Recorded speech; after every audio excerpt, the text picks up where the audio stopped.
Well, good morning, everybody. Good to be on with you today. This is Monday, our first Monday of February, and it's Monday, February the 6th. And good to join you today. Thank you for joining me as we look into the Word of God today. And I'm excited about what we have planned here out of the book of Job. I trust that you had a great weekend, and hopefully you're able to get into church. We had a good time with our church family this weekend, and thoroughly enjoyed getting into the Word of God. I would encourage you, as you're just now jumping on, be sure and share the power up here so that others know that we have begun, and that way it'll be in your friend's timeline as well. And so let's make sure and push that share button. Let's look at Job chapter 26. Job chapter 26 here this evening. Wow, I'm either way ahead or really far behind. This morning, Job chapter 26. Or whatever it is that you are watching. Look with me down at verse number 1. So Job 26, verse number 1. We're only going to tackle the first couple verses here because we kind of have two different thoughts going on in this passage here in this chapter. So let's look at this first thought. But Job answered and said, and so Job is following up Bildad's statement and really kind of addressing Bildad and kind of reproving him, if you would. So let's look at this, verse number 2. And we might even sense, as we get into this, some sarcasm by Job in relation to Bildad here. And I don't know, we might be able to laugh maybe a little bit at the sarcasm, but there's definitely an element of truth here too. Job's statement about Bildad. So here we go. He says this. He says, verse number 2, how hast thou helped him that is without power? Job saying, hey, have you really helped anybody? Job is saying, continuing, how savest thou the arm that hath no strength? Have you really helped people that can't help themselves? I mean, you've really been a blessing to me, Bildad. Have you really helped anybody? And we see that sarcasm there maybe a little bit. Then verse number 3, how hast thou counseled him that hath no wisdom? And how hast thou plentifully declared the thing as it is? Okay, he says, have you really helped anybody in regards to counseling somebody who is going through a difficult time? Bildad, have you done that?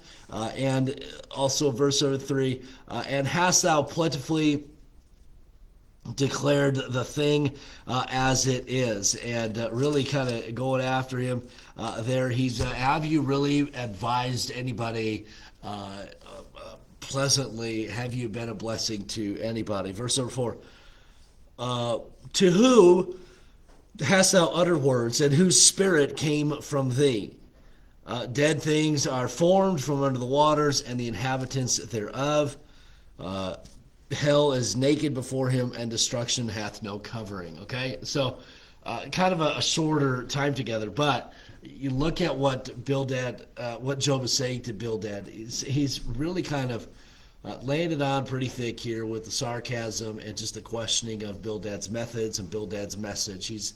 Hey, have you really been a blessing to anybody that you've been in contact with? Bildad, have you really counseled anybody in a positive way?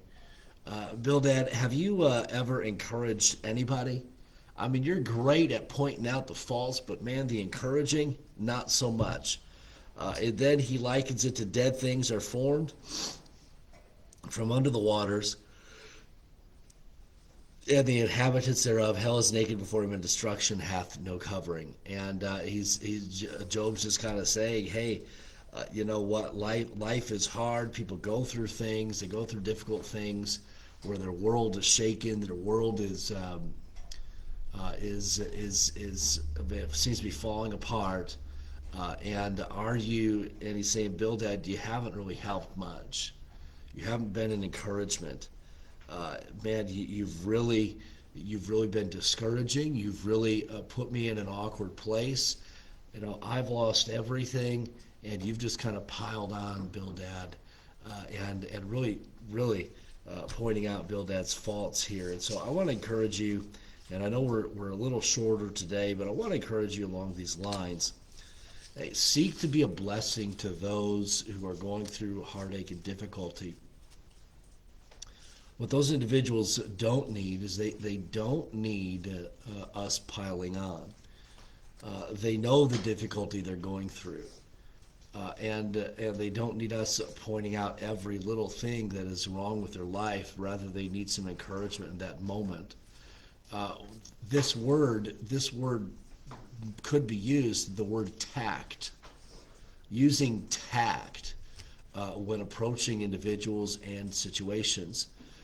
Just because we think something does not mean that it needs to be said. Okay?